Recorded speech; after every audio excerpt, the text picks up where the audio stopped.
है कि मतलब जितने भी टॉपर्स आते हैं वो सारे लोग बोलते हैं कि भाई मैं तो आईआईटी से था, मैं तो पढ़ाई ऐसे बड़े बड़े तो मैंने स्कूलों से उन था। दोस्तों को इवन फॉरेन ट्रिप पे भी गया, एक्सपेंडिचर मेरी तरफ से गया था। तो आपने पहले तो अटेम्प्ट से निकालना शुरू किया और छठे अटेम्प्ट से निकाला। हम्म। लोग पहले में फेल होना शुरू करते हैं, कई बार छठे अटेम्प्ट तक फेल होते रहते हैं। तो मतलब कई ऐसे भी लोग देखे हमने, यार इंजीनियर्स देखो, ना तो ढंग के इंजीनियर ही हैं, ना ही वो कुछ मतलब मैंने एक इंजीनियर नहीं देखा अभी तक ऐसा जो ऑब्वियसली यूपीएससी क्लियर करा उसने, हाँ, लेकिन इंजीनियरिंग में पता नहीं कि इंजीनियरिंग में मेरा मन ही नहीं और लगा। जितनी बात की जाए उतनी कम है।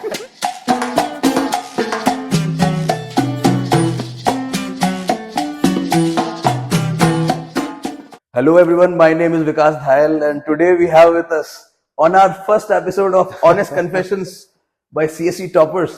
यार ये कन्फेशंस वगैरह मतलब ठीक है, यूट्यूब पे बहुत देखा है। लगा नहीं था कि मुझे भी बुला लोगे। हमने अभी सुना है लबासना में भी कन्फेशन पेज बनाया है। Any opinions on that? यार देखो, वो ना हर हर एकेडमी के अंदर होते हैं कन्फेशन पेज, कुछ सैड कुछ अनसैड।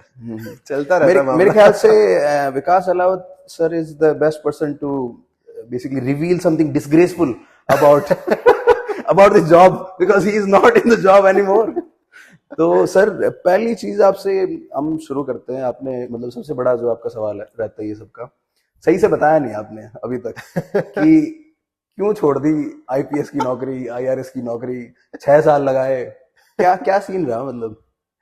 यार देखो क्या है कि जब प्रिपरेशन स्टार्ट कर रहे थे, तो ये तो किसी ने नहीं सोचा होता कि तुम छोड़ दोगे आगे जाके, ये करना है वो करना है, मतलब ये सारी चीजें फॉल्स की बहुत प्री प्लान थी, तो फिर मैं बेवकूफ बना रहा हूँ सबको। ऐसा कुछ है नहीं। जब पास हो गए ना, तब दिमाग में समझ में आया कि यार एक और करियर ट्राई करके देख लेते हैं। वो ट्राई में ही फंस गया फिर मैं। कि मैंने थोड़ा टाइम मतलब पढ़ा के देखा। और एक टेंडेंसी होती है ना नेचुरल की, भाई ठीक है, किसी किसी के अंदर होती है वो टीचर वाली चीजें, तो मेरे पास वो पहले थी। तो जब मैं ट्रेनिंग करने गया 2018 में, मेरे दिमाग में हमेशा चलता रहता था कि यार ये करियर चाहिए, वो करियर चाहिए। तो ये करियर का मेन मेन चीज ऐसा नहीं कि जो पहले थर्ड वर्ल्ड प्रॉब्लम थी ना मेरी, ऑनेस्ट तो थे देखो आप। थर्ड वर्ल्ड प्रॉब्लम थी ना मेरी कि पास हो पाएंगे नहीं हो पाएंगे, वो फर्स्ट वर्ल्ड प्रॉब्लम में कन्वर्ट हो गई कि करियर कौन सा चूज करना है। बिकॉज अब आपके पास चॉइस थी, ठीक है। तो चॉइस जब आ जाती है इवेंचुअली, तो यार आप ज्यादा अपने हिसाब से काम कर लेते हो। तो मैं 2-3 साल ब्यूरोक्रेसी में रह के यही सीखा कि भाई व्हाट आई वांट, कि मुझे ज्यादा क्रिएटिवनेस पता है, चीजें पसंद है। वो क्रिएटिवनेस कहीं ना कहीं ब्यूरोक्रेसी के अंदर उतनी शील्डेड रहती है, उनमें इतना इजीली आप एनर्जी नहीं लगा पाओगे। बस इतना ही बोलूंगा।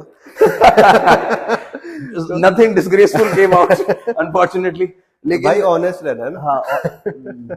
सो very diplomatic again by Vikas Ahlawat sir जी।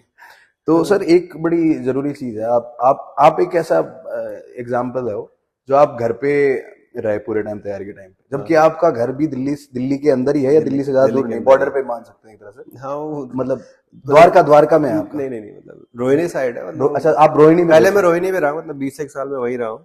और मोस्टली मतलब है कि सबसे रिमोट एरिया है दिल्ली का, मतलब वहां से आने के लिए। भाई all the people from Rohini your alumni. तो मतलब आप नहीं आए राजेंद्र नगर हाँ, और क्योंकि आपने हम मतलब ना कॉलेज टाइम से रोहिणी को वेगस समझते थे कि ओ वो डेजर्ट है दूर। तो तो भाई प्रिपरेशन की देखो यार। मतलब सबसे बड़ा मिथ है सर ये, हम्म। मानो नहीं मानो, 36 लोग रोज सवाल पूछते हैं कि मैं दिल्ली आऊं कि नहीं आऊं, हम्म। यहाँ पर 25,000 का कमरा देके 40,000 का कुछ वो खर्चा करके यहाँ करोगे। लैंडलॉर्ड वैसे ही लूट लेते हाँ, हैं। तो वो आपने नहीं करा क्या? आपकी एक बढ़िया सी एडवाइस दे दो ऑनेस्टली। देखो यार, सबसे बड़ी चीज क्या है ना, कंसंट्रेशन होनी चाहिए। अगर कोई भी प्रोजेक्ट स्टार्ट कर रहे हो, अगर कंसंट्रेशन है तो काम हो जाएगा।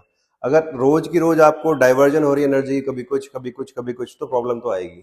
भाई मेरा भी ये था कि जैसे मेरा घर था, तो उसमें बहुत ज्यादा ऐसे सेपरेटनेस भी नहीं था कि मतलब एक होता ना कि एक कमरा अलग से बैठ के पढ़ाई कर सकते हो। तो मोस्टली मैं हॉलवे में ही बैठ के पढ़ाई करता था। बट उसमें फिर फैमिली की अंडरस्टैंडिंग आई कि उन्होंने अपनी एक्टिविटीज वैसी की जिससे कुछ डिस्ट्रैक्शन आए। पहले फोन पे, जैसे आप अपने हरियाणा में फोन पे बात ऐसे करते हैं कि मतलब सीधा सोनीपत बात कर देंगे रोहिणी से ही, वो सिचुएशन आ जाती है। तो वो उन लोगों ने अपने हिसाब से कन्वर्ट किया, और मैंने अपने हिसाब से अपने को ऐसे चेंज किया कि भाई इवेंचुअली उतने फाइनेंशियल रिसोर्सेज नहीं थे कि एक सैलरी में तुम इतना इतना कर लो खर्चा। तो मेरी तरफ से यही एडवाइस है भाई, if you can handle it, अगर आपको पता है, आपका एम क्लियर है, तो सारी चीजें हो जानी है। फर्क ही नहीं पड़ेगा आप वर्किंग हो नॉन वर्किंग हो, दिल्ली में हो नहीं हो, उससे फर्क नहीं पड़ेगा। ओनली इंपॉर्टेंट थिंग जो फायदा मिलता है दिल्ली आके और यहाँ रह के, थोड़ा सा डिसिप्लिन ज्यादा रहता है। इसलिए मैंने इनिशियली ऑफलाइन क्लासेस को चूज किया, और जब मुझे लगा कि हाँ डिसिप्लिन ठीक है मैम, तो मैंने कंप्लीटली घर पे ही शिफ्ट कर दिया। तो डिसिप्लिन हो और कंसंट्रेशन हो, इवेंचुअली काम हो जाएगा। ये था एक बेसिकली मुश्किल, बेसिकली वैसा फॉर्मल सवाल। एक इनफॉर्मल सवाल जो है, ऑनेस्ट ओपिनियन, ये बताओ कि मतलब जब आप सेलेक्ट हुए, आपका एक छोटा भाई भी है, हाँ। उसकी क्या मतलब उसको कितने मजे करवाए आपने, ये बताओ। आपने हर तरह के भाई सब लोग देखना चाहते हैं, जैसे मेरे भी छोटे बड़े भाई हैं, उन जो लोग सेलेक्ट हो, जिनके फैमिली वाले हैं, वो भी जानना चाहते हैं कि मतलब तो यार देखो, जैसे ही मैं सिलेक्ट हुआ तो उससे चीजें काफी चेंज हो गई। मतलब इवेंचुअली एंटर सर्विस, थोड़ा फाइनेंशियल रिसोर्स आते हैं, तो वो मेरे साथ पूरा महाराष्ट्र पुणे साथ में घूमा, नासिक वासिक मस्त। मेरे मतलब काफी स्कूल फ्रेंड्स हैं जो मतलब एक होता है ना कि ट्रस्ट वर्दी रहे पूरे प्रोसेस में, जहाँ पे तुम्हें हमेशा ये लगता है यार कि तुम कंपटीशन में हो, कुछ नहीं कर रहे हो, सिर्फ पढ़ाई कर रहे हो। फिर काफी बार ये भी लगता है कि पैसा वेस्ट कर रहे हो, है ना। आपके दोस्तों के 10-15 लाख के पैकेज लग जाते हैं, आपको एक दिन सुबह पैकेज देखते हो, शाम को बुक देखते हो। ये वाली सिचुएशन चलती रहती है। जब ऐसे दोस्त मिल जाते हैं ना जो आपको वो डिलेमा दूर करने में हेल्प करते हैं, मान लो कोई अपन 20 लाख रुपए कमा रहा है, लेकिन आके तुम्हें बोले कि यार देख, ये कोई चीज, तेरा मकसद बड़ा है, बेसिक से दिल रखने के लिए कर रहा है, लेकिन कर रहा है। ऐसे ऐसे दोस्त जब होते, तो मैंने उन दोस्तों को इवन फॉरेन ट्रिप पे भी गया, एक्सपेंडिचर मेरी तरफ से गया था। तो ऐसे भाई, विकास अलाउत ओपी इन द चैट भाई, ऐसे बंदे होने चाहिए। मतलब ये मेरे को पता है, इन्होंने बड़े मजे करवाए अपने दोस्तों को भी, अपने भाई को भी। तो मतलब ऐसे हमेशा भाई और दोस्त होने चाहिए, ये हमें। तो यार हर किसी का कंट्रीब्यूशन है ना। मेरा छोटा भाई है, वो जो भी, जैसे अब फोटो उस टाइम तो इतना ज्यादा ई मार्केट भी नहीं था कि मतलब बैठ के पीडीएफ बैठ के पढ़ लो, और मेरी आदत भी नहीं है बहुत ज्यादा पीडीएफ से पढ़ने वाली, तो बेचारा तो आपने पूरे काम करवाए उससे? बहुत काम किया यार उसने। तो एक एक चीज ना पहले उसने सेक्रीफाइस करी है, उसके बाद मिली है। तो उसको फल मिले उसके बाद में।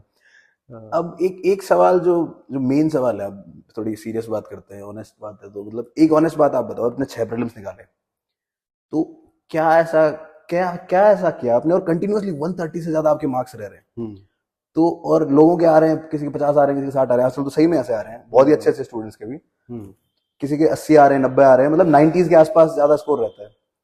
तो उनको क्या एडवाइस दोगे? आपने पहले अटेम्प्ट से निकालना शुरू किया और छठे अटेम्प्ट से निकाला। लोग पहले में फेल होना शुरू करते हैं, कई बार छठे अटेम्प्ट तक फेल होते रहते हैं। तो मतलब कई ऐसे भी लोग देखे हमने। यार देखो, प्रीलिम्स में काफी सारी स्किल्स हैं। मतलब अगर मैं आपको बोलूँ तो हर इंसान की एक यूएसपी बननी चाहिए, और वो इंडिविजुअल होती है। इट कैन नॉट बी कि मैं सबको एक यूएसपी बना सकूं। कुछ चीजें मेरे अंदर थी, कुछ मैंने डेवलप कर ली। और फ्रेंकली स्पीकिंग, जब मैं शुरुआत में टेस्ट कर रहा था तो मैं अपनी क्लास में बहुतों से पीछे था। मतलब जैसे नॉर्मल मॉक टेस्ट आप करते हो, बहुतों से पीछे था। तो बट मेरे को ये चीज समझ नहीं आ रही थी कि मैं पीछे क्यों, कुछ तो रीजन होना चाहिए। मैं उनसे ज्यादा भी पढ़ रहा था, फिर भी मार्क्स कम आ रहे थे। तो मैंने रियलाइज किया यार, ये ना एग्जाम हैंडलिंग है, and exam handling is completely different from knowledge gathering. हम लोग सुबह से लेकर शाम तक बस्ता रख के घूमते रहता है कि ये बुक पढ़ लो, वो बुक पढ़ लो, सारी बुक पढ़ लो। यूपीएससी क्या करता है, वो बुक चेंज करता रहता है, वो कोई समझाता नहीं। तो मैंने ये चीज रियलाइज करी कि यार अपने आप को थोड़ा सा रिस्क टेकिंग एबिलिटी बढ़ानी पड़ेगी। बट रिस्क टेकिंग एबिलिटी बढ़ाते बढ़ाते आपको एक चीज ध्यान रखनी पड़ती है कि आपके कंसेप्ट सही हो। अच्छा, आज की पिछले 2-3 साल से मैंने ट्रेंड देखा है, एलिमिनेशन राउंड 1, 2, 3 हर बार चेंज हो जाती जो है ना, हर बार ट्रिक चेंज हो जाती हाँ, सारी जनता एलिमिनेशन करने जाती है एग्जाम को, 99% एलिमिनेशन होकर आ जाते हैं। ये चल रहा है। तो मेरे 6 प्रीलिम्स निकलने का सबसे बड़ा रीजन ये है कि मेरे कंसेप्ट्स काफी ठीक थे सारे। जैसे अब आपने देखा होगा ना, कभी ज्योग्राफी के ज्यादा क्वेश्चन आते हैं, कभी हिस्ट्री के, कभी किसी के, कभी किसी के। तो ऐसा आप नहीं कर सकते कि मैं हिस्ट्री छोड़ के चला जाऊं, मैं मैपिंग छोड़ के चला जाऊं, मैं एग्रीकल्चर ना समझूं, ये ना करूं, वो ना करूं। वो सारी चीजें पढ़नी है उसके साथ में। लेकिन आपको पीवाईक्यूज को एनालाइज करना पड़ेगा, और पीवाईक्यू में सिर्फ एनालिसिस नहीं चाहिए होता है।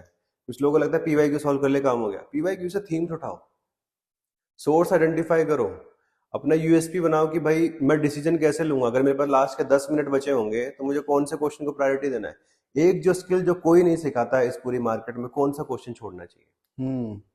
यार अब हम देखते हैं कि भाई सचिन तेंदुलकर खेलता था, जब सारी बॉल पे थोड़ा शॉट कर सकता, मतलब सहवाग नहीं थे ना वो। सहवाग का तो होता है कि बॉल आनी चाहिए बस, और मेरे पास बैट है, ठीक है। जनरली सारे सहवाग बनने की कोशिश करते हैं। सब सहवाग बनने की कोशिश कर रहे हैं, लेकिन हर कोई नहीं बन सकता, इट्स नॉट फिजिबल। तो मुझे वो स्किल्स सबसे अच्छे से मैंने सीखी कि मुझे कौन सा क्वेश्चन छोड़ना है। बिकॉज आप 15-16 क्वेश्चन छोड़ सकते हो, है ना। मोस्टली हर कोई कहता है 80 से 85 क्वेश्चन करो, फिर किसी की स्ट्रेटजी ऐसी भी होती है कि भाई वो 90 करते हैं, 95 करते हैं, फिर भी पास होते हैं, बट मेरे ने अपने हिसाब से अपनी वीकनेसेस, स्ट्रेंथ सब कुछ पहचान ली थी, एंड उसकी वजह से I was able to do it. लेकिन यार एक चीज हमेशा आप ये चीज समझ के चलो कि इवन दो मान लो आपका प्रीलिम्स हुआ है या नहीं हुआ है, every person is equally feared on that day, कि भाई मुझे फियर आ रहा है, डर लग रहा है, सब हर किसी को लगता तो है। आपको मतलब आपने छठा अटेम्प्ट दिया था जब, हाँ। मान लो आप ऑलरेडी सर्विसेज में थे, हाँ तो उस दिन भी लग रहा था डर? यार डर लगता है ना। इवेंचुअली आप एक चीज सोचिए, इस पूरे एग्जाम का जो मेन प्रोसेस है वो कहाँ से स्टार्ट होता है? प्रीलिम से स्टार्ट नहीं होता, वो मेन से स्टार्ट होता है। अगर आप मेंस नहीं देते तो फील भी नहीं आती कि मतलब मैंने पेपर दिया है, मैंने तैयारी करी है। आप सुबह से लेकर शाम तक बैठे हो, केस स्टडी आएगी उसमें ये लिख दूंगा, जीएस में ये करना है, उसमें वो करना है, सारी चीजें करने की कोशिश कर रहे हो, तो वो फील कैसे आएगी यार? वो वर्थ वाली फील कैसे आएगी? इसलिए मैं तो ये कहता हूँ कम से कम शुरुआत के 2 दिन अटेंड में मुझे नींद भी नहीं आती थी ढंग से, प्रीलिम से एक दिन पहले। मैक्सिमम लोगों को दिक्कत नहीं रहती है, है। मेरे को भी नहीं आता। मेरे कितने दोस्त हैं, majority of them were selected, भाई हर किसी का यही कहानी है। So it's not just about fear, it's about आपने वो फियर को टैकल कैसे किया। वो फियर जब तक आप ठीक से समझोगे नहीं, और फियर भी देखो, fear is of the unknown. क्या होता है ना, रात को उस दिन ना 200 क्वेश्चन चल रहे होते हैं रात को 12 बजे से लेकर सुबह 6 बजे तक, और सोचते शायद ये 200 क्वेश्चन, यही कॉन्सेप्ट, यही सब कुछ आ जाएगा, लेकिन वो 10 बजे तक आते आते वो क्वेश्चन चेंज हो जाते हैं। सो आपको रियलिटी में भी रहना सीखना पड़ता है, दैट्स अ चैलेंज, क्योंकि उस दिन मैक्सिमम लोग इमोशंस में आके कुछ ना कुछ करके काफी गड़बड़ी कर देते हैं। तो जब सारी चीजें मर्ज करती हैं, eventually all the processes are clean, emotions are relatively stable, and finally I would say little bit of good luck, that is always required sometimes। क्या होता ना कि भाई आपने कोई चीज पढ़ ली, जैसे मैं सारे एग्जाम देता रहता था, इवन तो मुझे आता कुछ नहीं था शुरुआत में, 2013-12 में मैंने एग्जाम दिए सारे, एसबीआई का भी पेपर दिया, आईबी का भी दिया, सबके पेपर दिए। कई बार वो क्वेश्चन उठ के यूपीएससी ने पिक किए, and just because I was doing hard work here and there, that paid off. तो इसलिए आपको लड़ाई करना सीखना पड़ेगा, मतलब you have to become a warrior, you can not stay कि भाई। और मैक्सिमम के साथ क्या दिक्कत रहता है, जो मैंने रियलाइज किया है, many of my friends could not clear, उनकी सबसे बड़ी रीजन क्या थी कि उनकी स्ट्रेटजी लास्ट तक क्लियर नहीं हो पाई थी, कि मेरी स्ट्रेंथ क्या है, मेरी वीकनेस क्या है। रैंडम चीजें चल रही थी, और जितना ज्यादा रैंडमनेस रहेगा, रैंडमनेस रिजल्ट आएगा, और रैंडमनेस रिजल्ट आपको पता है कि जब 10-12 लाख में से 10-12 हजार लोग सेलेक्ट होने हैं इवेंचुअली, डिपेंडिंग अपॉन सीट्स, तो वो फिर दिक्कत तो रहेगी। दैट्स वाई मेरा हमेशा कंपटीशन अपने आप से ये रहता था कि भाई आई शुड जस्टिफाई कि मैं कम से कम 115-120 के आसपास तो लेके आ रहा हूँ। और फिर जब आप वहां तक पहुंचते थे, बहुत सारे ऐसे प्रीलिम्स के पेपर थे यार, मतलब 6 अटेम्प्ट बहुत ज्यादा होते हैं, मतलब अब तो लगता है कि हाँ नहीं, पता नहीं कब दिए थे, क्या किया था। कई पेपर्स में ऐसा था, शुरुआत के 10 सवाल आते ही नहीं थे। हाँ, अक्सर नहीं आते थे 10 मुश्किल यार, रहता नहीं है। समझ में आते थे उसमें। कई बार एक आधा क्वेश्चन हिस्ट्री का भी होता था, वहाँ ईगो क्लैश भी होता था यार, हिस्ट्री ऑप्शन से ऐसा नहीं हो रहा है, कैसे नहीं हो रहा है, हमने ये इतने नंबर आ रहे हैं हमारे यहाँ, वहाँ ये आ रहे हैं। वहाँ ईगो को भी रोकना पड़ता था, वहाँ कॉन्फिडेंस को भी बचाना पड़ता था। सारी चीजें जब मिलती थी तब निकलती। चलो सर, ये बात आपने बताई कि ये बड़ी बढ़िया बातें बताई आपने कि सारी की सारी। एक जो मेन बात रहती है, जो सबसे इम्पोर्टेंट बात है कि पढ़ रहे हैं हम लोग, यूट्यूब पे कोई नई मूवी रिलीज हो गई, क्रिकेट मैच आ गया, कुछ तो बंदे का इंटरेस्ट होता ही है। सही बात है। गर्लफ्रेंड से बात करनी है, बॉयफ्रेंड से बात करनी है, कुछ तो ऐसा रहता है, किसी को खेलने मिलने का रहता है, किसी को कुछ और रहता है। ऐसे ऐसी जो अर्जेज होती थी, उसको कंट्रोल कैसे किया जाता है? कोई इसके बारे में ज्यादा बात नहीं करते हैं लोग, कि ये बहुत ही रेगुलर होता ये है। बहुत इंपॉर्टेंट है। मतलब देखो यार, you can not separate the human with in you from the aspirant, है ना। वो एस्पिरेंट और ह्यूमननेस की टेंडेंसी क्या होती है ना, कि भाई you want to be happy eventually, और हैप्पीनेस बहुत सारी चीजों से डिराइव हो सकती है डिपेंडिंग अपॉन द पर्सन। तो जब आप उस फेज में आते हैं, तो आपको बस एरियाज डिवाइड करने हैं कि भाई ये कंप्लीट नो है, this is allowed to an extent, और ये मुझे करना है। तो जो कंप्लीट नो वो है, उस एरिया से तो बाहर आ जाइए। जैसे कि मैंने अपने आप को समझाया कि यार मेरे को क्रिकेट देखना पसंद है, मेरे को फुटबॉल का तो मैं मतलब I watch football more than cricket. तो मेरे को ये रात को ये रियलाइज हुआ है यार, मैं रात को बैठ के मैच देख रहा हूँ, अपना मैच छोड़ के, मेरा मैच है कुछ और, मैं पढ़ रहा हूँ। तो 2-4 साल इसको होल्ड पे डाल देता तो हूँ। आपने जेन्युइनली डाला था वो हाँ, होल्ड पे? मैंने वो होल्ड पे डाला कि भाई मैं 2 घंटा नहीं देखूंगा, मैं 5 मिनट की हाईलाइट देख लूंगा। मैंने छोड़ा नहीं फुटबॉल, लेकिन मैंने वो ये कह लो ना कि 1.5 घंटे का जो इंटरवल था ना, कि 1.5 घंटा लगेगा उस पे कम से कम, बीच में ब्रेक लगा के 2 सवा 2 घंटे 5 मिनट का प्रोसेस बना दिया। फिर कभी के बाद फिर जब एग्जाम पास आते तब हाईलाइट भी बंद कर दो, तब सिर्फ स्कोर देख लो। अगर आपकी टीम जीत रही है तो ठीक है, नहीं तो कोई बात नहीं भाई, अगले साल देखेंगे, जब हम देखेंगे तब जीत जाते। तो ये सिचुएशन है। ये लोग कर नहीं पाते सर, जैसे ना ये it is easier said than done, मतलब कि बहुत लोग ट्राई करते हैं कि यार मैं सेक्लूजन में चलूं। आपका शायद ऐसा एग्जांपल आपने बताया भी था कि आपने जेन्युइनली, आप जब तक जो आपका सीरियस फेज था जिसमें आपको 25 की उम्र में आप सेलेक्ट हो गए थे, तो मतलब क्या क्या चीज ड्राइव कर रही थी आपको कि मतलब क्या था कि इस जॉब में जाना है, कोई रेस्पेक्ट प्राप्त करनी है, क्या देखो सारी चीजें थी। मतलब जब when you think about civil service तो बहुत बड़ा रौला दिखता है दिमाग में, यार ये हो जाएगा वो हो जाएगा, एवरीथिंग एवरीथिंग। जैसे मेरे फादर मतलब दिल्ली पुलिस में है, तो उनको देख के भी लगता था, मतलब he was not an officer, मतलब कि ठीक है वो सी ग्रेड में है। तो जब उन रियलाइज होता है कि भाई ए ग्रुप का जो ऑफिसर होता है वो किस तरीके से चलता है, कैसे बात करता है, उन्होंने काफी लोगों से मिलवाया भी कि भाई ऐसा ऐसा ऐसा लाइफ चल सकती है। तो जब आप देखते हो ना यार लोगों को कि भाई ठीक है, I want to be that personality, कि आप किसी न किसी को तो आइडल मानते हो, इवन दो जिंदगी की सबसे इंपॉर्टेंट चीज वो यही है कि कुछ ही लेवल तक आप अपने आइडल को फॉलो कर पाओगे, फिर आप अपनी यूनिकनेस की तरफ चलने लग जाओ। The moment you are little bit of successful, सब छूट जाएगा। लेकिन कोई ना कोई तो आपको आइडल पसंद होगा, कोई ना कोई तो इम्पोर्टेंट पर्पस होगा। आपका रेफरेंस ग्रुप बेसिकली वो था कि ऐसा कुछ मैं बन पाऊं, ऐसा कुछ कर सकते हैं। फिर मुझे ये भी रियलाइज होता था कि भाई इंजीनियरिंग में मैं बहुत अच्छा था नहीं, तो कुछ एनर्जी वहां से भी आती थी। If you are not good with the processes, मतलब जैसे मान लो कि मैं अब प्रीलिम्स में 6 अटेम्प्ट निकल गया, इट मीन्स कि I know the processes, I know the way you can do it and eventually it will work.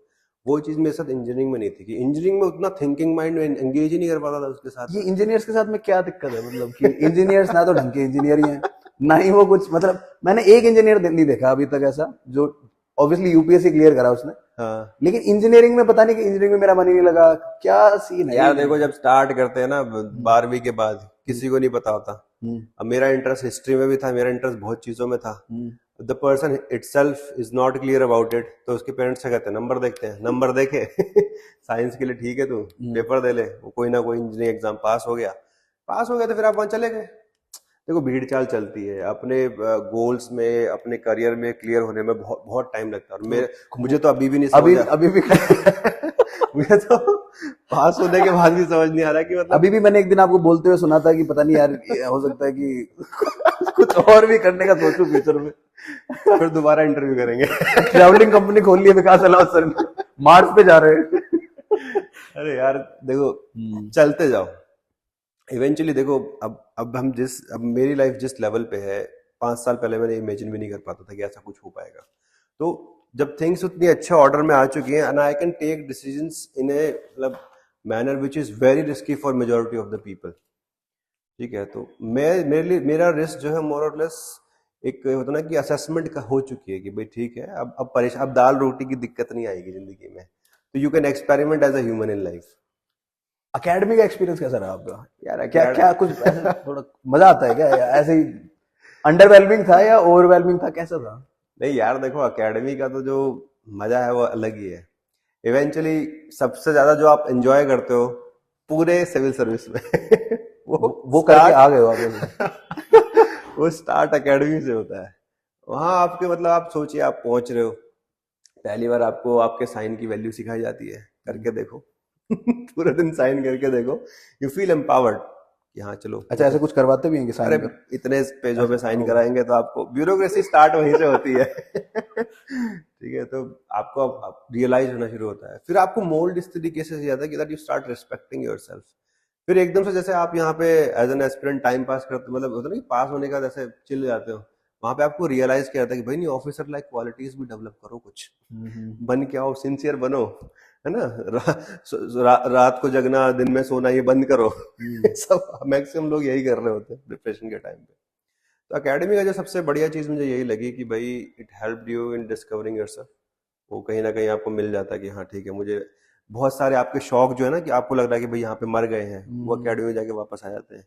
आपकी स्पोर्ट्स की अच्छी फैसिलिटीज आपको मिलेंगी, इतने सारे यार मतलब ट्रिप्स थे, you go from here to there, including the international trip जहाँ आपको यूरोप में घुमा के लेके बंद हो गई हो। हमारा एक्चुअली लास्ट बैच ही बन गया उसी हिसाब से कुछ 2019 काफी का। कुछ यूनिक ही हो रहा है यार आपकी जिंदगी में, नहीं? नहीं यार, किसने प्रेडिक्ट इवेंचुअली ट्रांसलेट किया रिजल्ट में, तो आई रियलाइज कि भाई somehow we are doing better than others. और वही सेम चीज यहाँ पे अब चल रही है। We have lots of students. अभी पहला बैच कंक्लूड हुआ है। So many students are writing कि सर अब आपकी क्लास के बिना अब क्या करना है, लत पड़ गई। मैंने उनको वही समझा, भाई लत पड़वाने नहीं आए थे। लत तो लगी रही यूपीएससी वाली। अब आपको अपनी इंडिविजुअल प्रिपरेशन पे और ध्यान देना है, और जब भी लगे कि नहीं सर से मिलना तो आ जाओ यार, कौन से अपने दरवाजे खुले ये रहते बात हैं। तो सही है। ये मतलब मैंने इनके साथ में पिछले 2 मेंस लिखे थे, तो मतलब मेरे को सबसे ज्यादा इंजॉयबल टाइम मेरा रहा था, मतलब जब इनके साथ में बैठ के डिस्कस करते थे पेपर को। चाहे पेपर सही बढ़िया हुआ हो घटिया हुआ हो, लेकिन ये हमेशा बढ़िया स्माइल करके, smile is the result for, वो एक ऐसे भी आया था इस बार। तो सर आप आईआरएस भी रहे, फिर आप इसमें आए, तो मतलब क्या एडवाइस रहेगी? दोस्तों के साथ बिजनेस नहीं करना चाहिए? या मतलब क्या देखो ऐसे भाई, डायरेक्टली इनडायरेक्टली, या मतलब किस तरह से? देखो यार, मेरे को ये देखो, you can not stop anything. जो चीज फ्यूचर में जो होनी है होनी है। मतलब अब जो हो गया वो हो गया। कंट्रोवर्शियल होता। देखो कुछ कंट्रोवर्शियल नहीं है मेरे पास। मेरे पास सेल करने के लिए कोर्सेज है, पढ़ाने गाइडेंस है ये। देखो कंट्रोवर्शियल का कुछ है नहीं। Eventually what we think of कि भाई जिस पॉइंट ऑफ टाइम पे आपको लगता है this is the best thing, आपको वही चीज करनी चाहिए। जहाँ आपको लगता है कि यार आज ये ठीक था, कल वो ठीक था, इवन तो एब्रप्ट होने की जरूरत नहीं है, बट व्हेन यू रियलाइज कि when something is not working out, it's better to start something. तो हमेशा उस चीज के ऊपर मैंने फोकस किया है, and I am never afraid of taking decisions. मतलब वही वो तो सबसे दिख ही रहा है। वो वो तो कुछ ज्यादा ही बड़े decision ले रखे तो हो। सबसे सबसे मेरी मतलब जो important quality which I feel कि जिसकी वजह से मैं ज्यादा खुश भी रहता हूँ, वो ये है कि मैं अपने आप को बहुत बैक करता हूँ। भाई what ever I do, I do my best. Success और फेलियर तो देखो अपने हाथ में है नहीं, वो तो जो होगा वो होगा। What you can do, you can increase the likelihood of success by seeing things the way they are. Problems को सॉल्व करो। सबसे मेन चीज यही है किसी भी सोसाइटी में, अगर आपको आगे बढ़ना है, you have to solve the problems. If you yourself a problem तो क्या सॉल्व करोगे? तो you have to think and then apply. Sir एक जो चीज है, मैंने आपसे आपको बहुत ऑब्जर्व किया, मैंने जो चीज देखी कि आप बहुत ही ज्यादा अच्छे से एनालाइज करते हो। जैसे जो प्रीलिम्स के क्वेश्चंस जो आपने हिट सीरीज चलाई थी पिछले साल, तो ऑब्वियसली हिस्ट्री के क्वेश्चंस मुश्किल होते हैं, art and culture ancient medieval के करना बहुत मुश्किल होता है, बहुत ब्रॉड वो रहता है। आपने करा था, उसमें से काफी कुछ चीजें आ गई थी पेपर में। आई थिंक मतलब मेरे को जितना याद है 90% के आसपास चीजें आपकी हिट कर गई यार थी, हमने जो वो आपने बोला था। थीम्स बनाई थी। मतलब मैंने पिछले 3 साल का पेपर देखे, आई रियलाइज्ड कि भाई rather than being on the conceptual side, UPSC is going more on the sides of कि भाई आपको फैक्ट्स पता है कि नहीं पता है इंडियन हिस्ट्री के। मैं हमेशा हर स्टूडेंट को ये बोलता हूँ यार, डोंट ट्राई टू बिकम कि मुझे सिर्फ कॉन्सेप्ट्स पढ़ता हूँ या फिर मैं सिर्फ फैक्ट्स पढ़ता हूँ, मुझसे कंसेप्ट नहीं होते। You have to bring the balance. This is an exam, this is a competition. यहाँ पे आपकी और मेरी कुछ नहीं चलने वाली है। जो वो चाह रहे हैं उसके हिसाब से काम कर लो। तो मैंने थीम्स में डिवाइड किया। मेरी सबसे पहली थीम ही थी इंस्क्रिप्शन, जिसमें मैंने पढ़ाया अशोका, और अशोका पे क्वेश्चन आ गया। सेकंड मैंने थीम पढ़ाई कॉइन, कॉइन पे भी क्वेश्चन आ गया कि भाई ये कॉइन किससे रिलेटेड है। तो ये इसीलिए हुआ, द रीजन इज कि I was able to see the demand of the paper. And जब हम कुछ ट्राई करते हैं तो आई ऑलवेज टेल स्टूडेंट्स कि मैंने उस टाइम पे ही बोला था, but these are only 10 classes.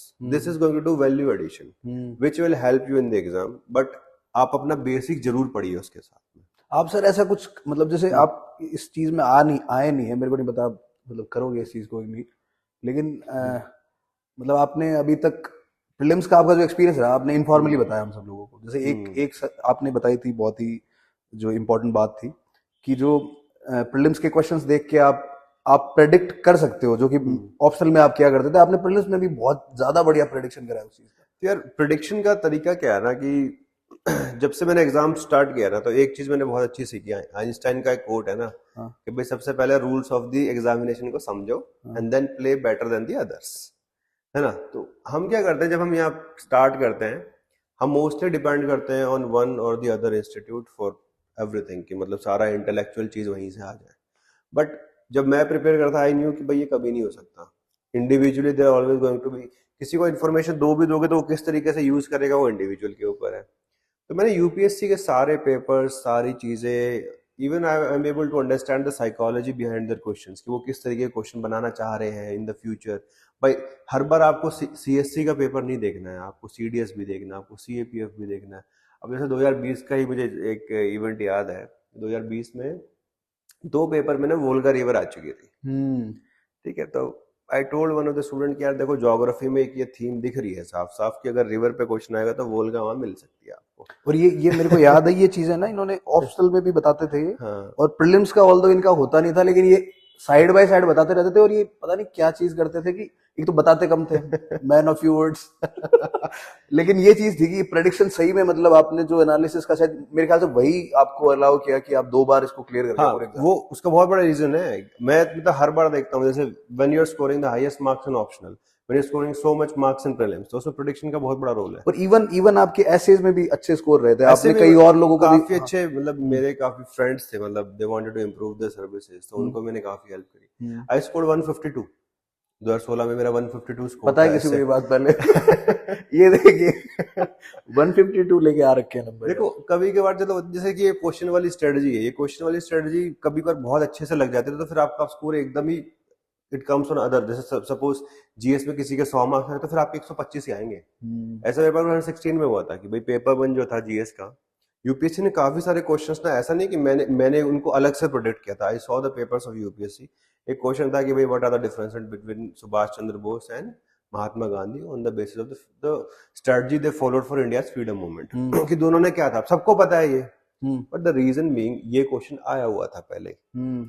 मैंने वहां से देखा, ऐसा हाँ यार ये तो बढ़िया क्वेश्चन है, I should make a model answer on this. तो मैंने अपना खुद का एक आंसर बना के बैठ गया आधे पेज का, और जब वो क्वेश्चन वहां पे आया ना 12.5 नंबर का, तो फिर पेन रुका नहीं और एक कॉन्फिडेंस भी आता है फिर बाकी क्वेश्चंस में बहुत भी। आता है यार। मैं तो हमेशा यही सोचता था यार कम से कम 50% पेपर आपको बहुत बढ़िया से आता हो, और जब प्रेडिक्शन लग जाता है तो आधा काम तो यही आसान कर देता है। तो overall prediction is a very important tool. Prediction करते कैसे हो वो बात बताओ आप, ऑनेस्ट बात तो वही है कि आप तो प्रेडिक्शन तो बोल रहे हो, प्रेडिक्शन करना कैसे है ये तो थोड़ा बताओ। देखो प्रेडिक्शन करने का जो प्रोसेस है उसमें काफी सारे एलिमेंट्स हैं। मैं ये नहीं कहता कि ये मैंने प्रेडिक्ट किया या इस बार आ जाएगा, ऐसे ऐसे ऐसे नहीं है, सारी गेम प्रोबेबिलिटी की है। तो मैं क्या करता हूँ मैंने यूपीएससी के पेपर देखे पिछले 2 साल के, मैंने सीएससी का ट्रेंड उसके साथ मिला के देखा, तो जिस भी पेपर से ट्रेंड अलग हो रहा होता है उस वो एक अलग रिवॉल्विंग ट्रेंड है। जैसे सपोज कि अगर 5 लोग बैठ के क्वेश्चन बना रहे हैं किसी टेस्ट सीरीज के लिए, तो वो कैसे ऑप्शन बना रहे हैं, वो कैसे क्वेश्चन बना रहे हैं, वो आप समझ सकते हो if you give time to that. Time देना पड़ेगा ना। तो मैं बैठ के पेपर देखता हूँ, मैं बैठ के ये भी देखता हूँ कि ठीक है कि मेजॉरिटी जो इंस्टीट्यूट्स फॉलो कर रहे हैं वो क्या मिस कर रहे हैं, क्योंकि यूपीएससी भी तो यही करता है। यूपीएससी अगर कोई चीज सारी मैगजीन्स में तो यूपीएससी उसको नहीं देगा। ऐसा 2016 तक तो फिर भी पॉसिबल था जब उन्होंने सारे क्वेश्चन करंट अफेयर से डाल दिए थे, बट आज की डेट में अगर आप देखो करंट अफेयर की वैल्यू कितनी कम लेकिन कर उस हिसाब से भी सर देखें तो 2016 से पहले बहुत ही सीधे क्वेश्चन आते थे। सीधे जब क्वेश्चन करंट के क्वेश्चन आए तो वो भी एक सरप्राइज था, सरप्राइज, और उसके बाद उन्होंने खत्म कर दिया सरप्राइज को। अब आज की डेट में आप देखो ना, मेरे इतने दोस्त हैं, मतलब those who are scoring very high in prelims, eventually वो करंट अफेयर्स को सबसे कम टाइम देते हैं, एंड ए न्यू एस्पिरेंट वो क्या करता है सबसे ज्यादा टाइम करंट अफेयर्स को देता है। तो ये स्ट्रेटेजिक डिफॉल्ट है कि आप गलत काम करने लग रहे हो। तो वो जब अपनी स्ट्रेटजी ही नहीं डिफाइन कर पा रहा, जैसे मैंने आपको समझाया था यार कुछ परसेंटेज में आपको डिवाइड करना पड़ेगा, तो क्वेश्चन प्रेडिक्शन के लिए बैठना पड़ेगा अलग से। It is not going to happen by this. थोड़ा बहुत कोई हेल्प कर सकता है, लेकिन इवेंचुअली अगर आप करोगे आपको खुद भी करना पड़ेगा। जैसे मान लो कि हम कोई एक प्रोग्राम लॉन्च करते हैं तो उसके लिए मुझे खुद बैठना पड़ेगा, बिकॉज कुछ चीजों के लिए आप किसी और के ऊपर डिपेंड हो ही नहीं सकते, otherwise the quality what you want it's not going to come. तो मैं हमेशा यार 3 से 4 दिन अपने इसी चीज के ऊपर डालता था, और जो मोस्ट स्टूडेंट्स नहीं करते हैं, और उससे फिर मेरे को फायदा हुआ इवेंचुअली। एक जो सर सबसे जरूरी बात है, जो सबसे सीरियस बात है कि आपने एकेडमी में जाके शादी करी तो क्या मतलब, अच्छा एकेडमी के बाद आपने शादी करी, तो मतलब कई सारे लोग हैं जो गैर शादीशुदा है, उन लोगों को मतलब ऐसा रहता है कि शादी तो बाद में करेंगे। हाँ। तो कैसा अनुभव रहा आपको? देखो यार शादी के बारे में जितनी बात की जाए उतनी कम है शादी यार देखो बहुत सारे एलिमेंट्स आप देखते हो, एक अच्छा लाइफ पार्टनर होना चाहिए, वैल्यूज आपकी थोड़ी मैच करनी चाहिए, अदरवाइज क्या होता है ना, हर कोई टसल में घुस जाते हैं। देन थोड़ा सा ये भी हो कि भाई दे शुड बी सपोर्टिव, जैसे मेरे केस में तो बहुत ज़्यादा सपोर्टिव है, अदरवाइज ऐसे शादी करते ही 2-4 महीने के अंदर resigning from the service is was a difficult decision. तो हाँ, मतलब you have been a non supportive spouse. तो सपोर्टिव स्पाउस ना हो तो फिर काफी सारे आपके लाइफ के डिसीजन उससे स्वे करने लग जाएंगे और वो आप नहीं भी ले पाओगे। तो शादी भी यार मेरे को तो ये लगता है आप सबसे पहले वो अकेडमी में मतलब ये कई लोग सोचते हैं ऐसे कि यार मैं अभी किसी से बात नहीं करता हूँ, मैं सीधा अकेडमी जाऊंगा, तो ये दिमाग में था? अरे अकेडमी में कोई हूर की परी थोड़ा ना बैठी है। ये दिमाग में कहीं ना कहीं नहीं, बहुत लोग सोचते हैं ऐसा, मतलब इवन बंदियां भी सोचती है, बंदे भी सोचते हैं कि यार अभी यार नहीं देखो करना। बहुत सारी कैलकुलेशंस है, ऑल ऑफ यू नो कि मतलब लेकिन आपके दिमाग में क्या था, ऑनेस्ट आपका क्या वो था कि अच्छा ऐसे है कि अभी नहीं, मतलब किसी से बात करनी, घर पे रह रहे थे ऑब्वियसली आप, हम्म तो मतलब क्या सीन था मतलब? यार देखो मेरा ये था कि भाई पहले इस पे फोकस करते हैं, बिकॉज मुझे इंडिविजुअली फ्रॉम पास्ट एक्सपीरियंस ये इतना पता था कि सारी चीजें साथ में हैंडल नहीं होती है। हाँ ये तो सेम एक्सपीरियंस अगर आप बार बार चाहते हो तो आप वो करते रहो। इफ यू कुछ लोगों के रिलेशनशिप बहुत पावरफुल रहते हैं, स्टेबल रहते हैं, अगर स्टेबल रिलेशनशिप्स हैं तो वो बहुत हेल्पफुल भी रहेंगे आपके प्रिपरेशन में। बट मैंने बहुत कम के स्टेबल देखे हैं। वो परेशान ज्यादा रहते हैं बिकॉज दे आर, हर रिलेशनशिप टाइम मांगता है। अब आपका यूपीएससी के साथ रिलेशनशिप बन गया है तो एक के साथ तो धोखा होगा ही, चाहे टाइम का चाहे किसी और सख्ती चीज का का। फायदा है, मतलब ऐसे सख्त रहने देखो भाई एस्पिरेंट को थोड़ा सख्ती रहना चाहिए। They should see their prime interest. और वो एक रिलेशन कुछ ना कुछ अनसेट कन्वेंशन की तरफ होता है कि मतलब कुछ ना कुछ चीजों के बिल्ड है कि सपोज आप मुझे इतना टाइम दोगे, इतना होना चाहिए, हमें साथ में घूमना है, फिरना है, ये करना है। यार ये सारी चीजें अगर आप यूपीएससी के फेजेस के बीच में तो फिर भी कर सकते हो। अगर सपोज पीटी मेंस के बीच में आप करो कि नहीं दिस इज क्वालिटी टाइम चाहिए, अब क्वालिटी टाइम क्या होता है? भाई क्वालिटी टाइम के ऊपर क्वेश्चन उठा दिया है काश अलाउद्दीन सर ने। तो वो क्वालिटी टाइम के चक्कर में आप पढ़ाई नहीं कर रहे हो, टेस्ट नहीं लिख रहे हो, ये सब थोड़ा चलेगा। तो ये आपको बहुत सोच समझ के करना है, क्योंकि मैंने तो वही वाला रास्ता चुना था, वो सख्त एस्पिरेंट वाला कि सख्त एस्पिरेंट। कि शांति से अपना पढ़ाई पे ध्यान दो, ठीक है, और ये सब बाद में देखेंगे, मौज मस्ती जो भी ये है। सख्त एस्पिरेंट कम्युनिटी बन सकती है, आपको आपको फॉलो करने वाले कोई नहीं। सर यार- एक हर जो भी बंदा कोई सक्सेसफुल होता है किसी फील्ड में, तो उसका कुछ ना कुछ ऐसा रहता है कि मतलब उसमें कुछ क्वालिटीज होती हैं। जैसे आपने बोला कि एकेडमी में ऑफिसर लाइक क्वालिटीज तो रहेंगी नहीं, तो अफसर मानेगा कौन आपको? सही बात। तो सिमिलरली अगर आप एक अच्छे स्टूडेंट हो तो आपकी कोई ना कोई हैबिट्स रही होंगी ऐसी, जो कि मतलब क्योंकि हैबिट से ही आप रेगुलरली वो कर पाते हो। तो यार आप क्या किस तरह से अपने आप को एनालाइज कर पाते हो? मैं तो कई चीजें देखता हूँ आपके अंदर कि आप बेसिकली सही में डिसिप्लिन थे। आपने बोला कि मैं घर पे रहूंगा जब तक मेरा क्लियर नहीं हो जाता, आप घर पे रहे। तो मतलब क्या चीजें हैं जो एक क्वालिटी या देखो हैबिट्स? एक जो मतलब चाहे आप जॉब कर रहे हो चाहे कुछ भी कर रहे हो, सबसे पहले तो आपको कंसिस्टेंट रहना पड़ेगा, चाहे रिलेशनशिप हो, चाहे पढ़ाई हो, चाहे कुछ भी हो, चाहे आपकी फैमिली हो, you have to stay consistent. बिना कंसिस्टेंसी तो पास होने वाले हो नहीं, वो तो मुझे लगता है। बिकॉज ये एग्जाम आईक्यू का नहीं है ना, कि डायरेक्ट आईक्यू, ये साइंटिस्ट तो बना नहीं रहा है एग्जाम। क्या कर रहा है, they are saying some general elements of your knowledge in various subjects. जो वो पास करता है, अपने आइडियाज को ठीक से आर्टिकुलेट कर पाता है in written as well as spoken, वो पास हो जाता है। ये एग्जाम का प्रोसेस है। इस पूरे एग्जाम में एक चीज बहुत रेलिवेंट है कि जितना ज्यादा कंसिस्टेंट रहोगे, कंसिस्टेंट के साथ साथ में फिर आपकी स्ट्रेटजी भी बहुत क्लीन रहनी पड़ती है। सपोज कि मतलब मैंने खुद ये गलतियां करी हैं, मैं इतने सारा मटेरियल उठा के इधर से उधर से लेके चला गया। भाई देखो दो चीजें होती है, एक होती है मार्केटिंग, दूसरा होता है वर्थ। तो आपको एज एन एस्पिरेंट वर्थ पहचाननी पड़ेगी आपके हर आवर्स की, जो आप कर रहे हो वर्थफुल है या फिर किताब में जैसे 300 से 900 पेज की हो गई है लेकिन वर्थ नहीं निकल के आ रहा है। तो कौन सी चीज आपके लिए काम की है, ठीक है, वो आपको पहचाननी पड़ेगी। थर्ड, फिर आप कंसिस्टेंसी, इन चीजों के साथ में डिसिप्लिन आपको लेके आना पड़ेगा। कि डिसिप्लिन नहीं होगा ना तो बड़ी दिक्कत रहती है। कि सपोज कभी कभार हो सकता है कि ड्यू टू एनी इवेंट 2-3 दिन आप पढ़ाई नहीं कर पाए, तो उससे आपका चौथा दिन नहीं अफेक्ट होना चाहिए। अगर वो होने लग जाएगा तो बहुत बड़ी दिक्कत है। लॉन्ग टर्म मोटिवेशन वो चाहिए। मैक्सिमम का तो यही है कि भाई कुछ दिन पढ़ लेते हैं, फिर कुछ दिन नहीं पढ़ाई किया जाता। एक्सेसिव फियर, जैसे एक चीज, अब ऑनेस्ट टाइटल है तो मैं आपको बता ही दूं यार, मैक्सिमम एस्पिरेंट्स कुछ ही ना किसी लेवल पे आप लगा लो नेगेटिव थॉट्स के तो शिकार होते ही। Depression is a very big word, वो क्लिनिकली एक अलग लेवल पे हम करते हैं, बट नेगेटिव थॉट्स तो बोल सकते हैं कि नेगेटिव थॉट्स, मैं खुद भी था कुछ टाइम पे यार, कि आप एक बार दे रहे हो, प्रीलिम्स निकला, मेंस नहीं निकला, कुछ मार्क्स से नहीं निकला, इट टेक्स 1 ईयर। तो अपने आप को वो विश्वास रखना, वो कॉन्फिडेंस बनाए रखना कि भाई I will be able to do it, वो वो भी बना के रखना पड़ता है। और मेरे केस में तो मुझे ये लगता है कि जितना ज्यादा आप ट्रूथफुल रहते हो ना पूरे प्रोसेस से और अपने आप से, वो सबसे बड़ी पावर है। ये सारे elements along with good strategy, मुझे लगता है कि ये जो भी इंसान करेगा वो पास तो हो जाना चाहिए। सर एक एक सॉरी टू कट यू, एक जो जरूरी चीज है कि मतलब जितने भी टॉपर्स आते हैं वो तो सारे लोग बोलते हैं कि भाई मैं तो आईआईटी से था, मैं तो पढ़ाई ऐसे बड़े बड़े स्कूलों से था, मैं तो शुरू से ही अंग्रेजी में फराटेदार बोलता था। तो मतलब मेरे को लगता है कि आप जैसे भी बहुत सारे लोग हैं जो मतलब ऑल्दो जरूरी नहीं है कि बहुत ज्यादा हाई आईक्यू, आप 155 आईक्यू होना चाहिए या आप कोई बहुत बड़ी आईआईटी मद्रास से ही पढ़े होने चाहिए। मतलब आपने भी 2 बार एग्जाम को निकाला, 146 रैंक लाना मतलब बहुत ही ऐसी मजाक की बात नहीं होती क्योंकि सीट्स भी कम थी उस टाइम पे।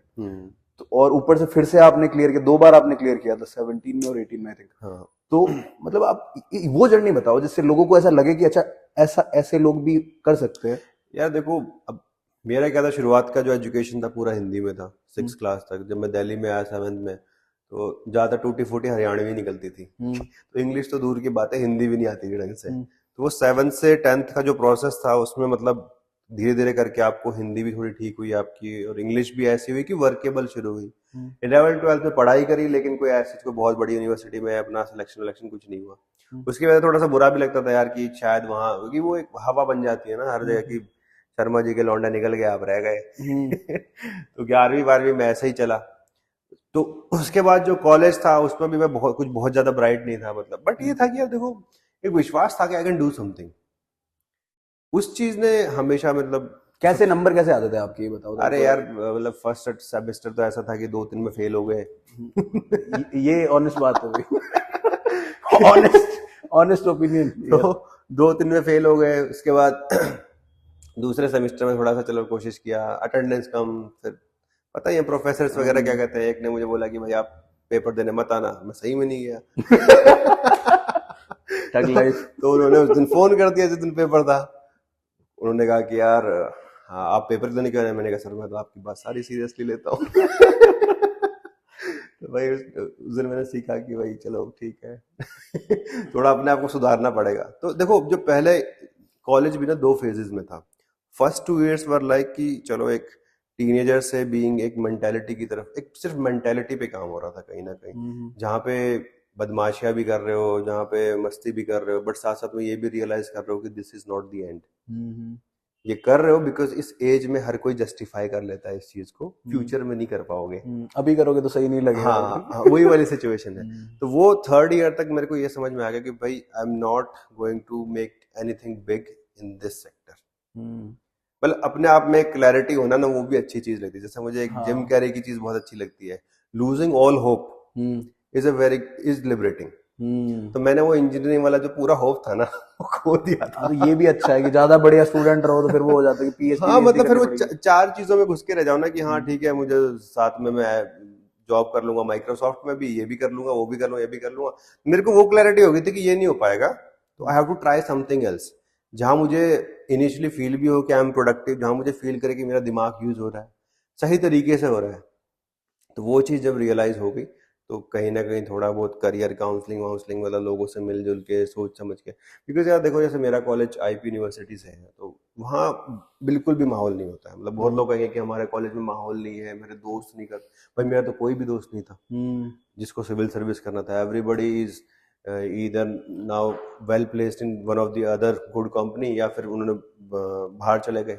ऊपर से आपका जो वो एग्जाम्पल था कि मतलब आप पहले मुखर्जी नगर गए थे, हाँ, जबकि जो इंग्लिश मीडियम की कोचिंग थी वो हाँ, यहाँ पर थी। यहाँ पर थी। तो वो भी कहीं ना कहीं क्योंकि आपके आसपास था नहीं कोई, वो कोई नहीं था यार। वो मतलब मेरे को तो बाद में रियलाइज हुआ कि यहाँ कोचिंग करनी चाहिए थी। कर वहां ली थी। वहां चले गए, तो वहां पे जहाँ फाउंडेशन कोर्स किया, मतलब एडमिशन ले लिया।